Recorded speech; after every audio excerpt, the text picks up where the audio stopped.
Hello friends, very good afternoon. कैसे हैं आप सब? होप आप सब अच्छे होंगे। जैसा कि आप लोगों को पता है, हमारी ठाकुर पब्लिकेशन की मार्केटिंग मैनेजमेंट की सीरीज़ चल रही है, जिसमें आज हम अपना इम्पोर्टेंस ऑफ मार्केटिंग का नेक्स्ट टॉपिक पढ़ेंगे। मींस हमने फर्स्ट में पढ़ लिया था मार्केटर्स के लिए क्यों ये इम्पोर्टेंट होता है।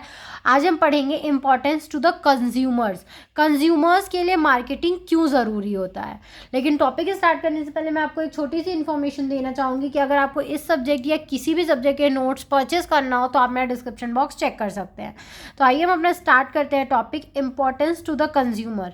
Following points reflect the importance of marketing for the consumers. ये कुछ पॉइंट्स हैं जो आपको रिफ्लेक्ट करेंगे कि कंज्यूमर्स के लिए मार्केटिंग क्यों ज़रूरी होता है।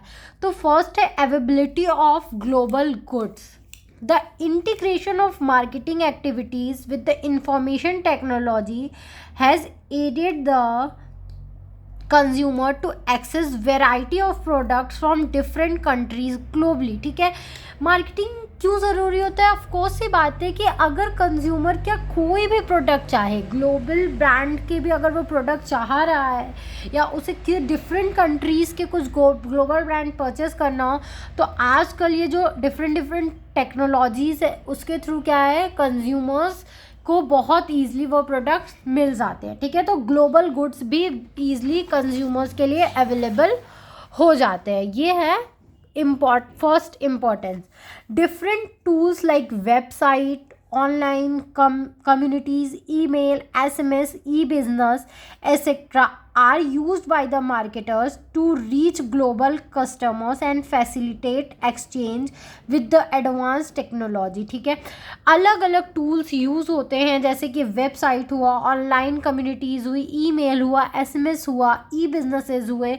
ये सब यूज़ करके जो मार्केटर्स होते हैं वो जो ग्लोबल कंज्यूमर्स होते हैं उन तक रीच करते हैं और अपने अलग अलग प्रोडक्ट्स उन तक पहुंचाते हैं विद द एडवांस टेक्नोलॉजी के साथ। One can easily compare different global products and make a final decision for purchase. एक कंज्यूमर्स होता है वो ईजिली क्या कर सकता है, अलग अलग डिफरेंट ग्लोबल प्रोडक्ट्स को कंपेयर कर सकता है और अपना डिसीजन ले सकता है कि उसे क्या परचेस करना है। ठीक है, फिर नेक्स्ट वन है हमारा promotes product awareness. Marketing consumers के लिए क्या होता है, इसलिए भी ज़रूरत है उनको प्रोडक्ट की अवेयरनेस हो जाती है। ठीक है, the main source of product recognition and awareness is through marketing. जो मेन सोर्स होता है किसी भी प्रोडक्ट को रिकॉग्नाइज करने का, जानने का, या उनके तरफ मतलब जो चीज़ें मार्केट में नहीं है उस न्यू प्रोडक्ट के थ्रू लिए अवेयरनेस होना, ये मार्केटिंग से ही होता है। This helps the customers to uplift their standard of living. ये क्या करता है, कंज्यूमर्स को हेल्प करता है कि वो अपना स्टैंडर्ड ऑफ लिविंग बढ़ा सके, एक स्टेप ऊपर कर सके। No one ever thought of technologies like mobile phones and laptops to be a part of daily life।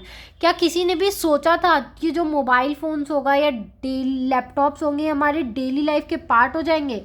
Marketers are the initiators of these initiative products in the market. ठीक है, लेकिन जो मार्केटर्स थे उन्होंने ऐसा इनिशिएट किया ताकि ये मार्केट में इस तरीके से प्रोडक्ट इनोवेट हो सके।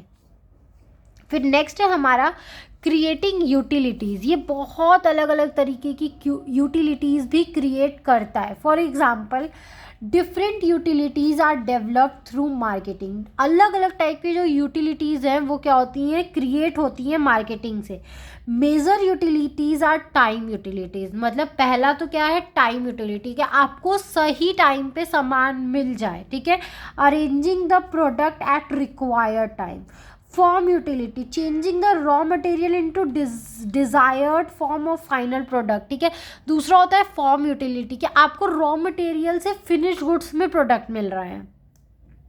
फिर है information utility, informing about required product available at a particular place and a reasonable price. ठीक है, इंफॉर्मेशन यूटिलिटी क्या होती है, वहाँ पे प्रोडक्ट पहुँचाना जहाँ पे उसकी ज़रूरत है और एट अ रीजनेबल प्राइस, सही प्राइस में पहुँचाना। Position utility, by transferring the ownership authorities. फिर क्या होता है, ओनरशिप आप ट्रांसफ़र कर रहे हो, मतलब अपना पोजीशन आप किसी और को दे रहे हो। And place utility, making product available to the consumer और ओवरऑल क्या होता है प्रेज यूटिलिटी, कि आप कंज्यूमर्स के लिए प्रोडक्ट अवेलेबल करा रहे हो, चाहे कहीं भी करा रहे हो। तो आई होप आपको ये टॉपिक समझ में आया होगा। अगर फिर भी आपको कहीं भी कोई भी प्रॉब्लम है तो आप मुझे कमेंट सेक्शन में कमेंट करके पूछ सकते हो। Thank you very much for watching my video and do like, subscribe and share my channel. आपको इस सब्जेक्ट या किसी भी सब्जेक्ट के नोट्स परचेज करने हो तो आप मेरा डिस्क्रिप्शन बॉक्स चेक कर सकते हैं। Thank you.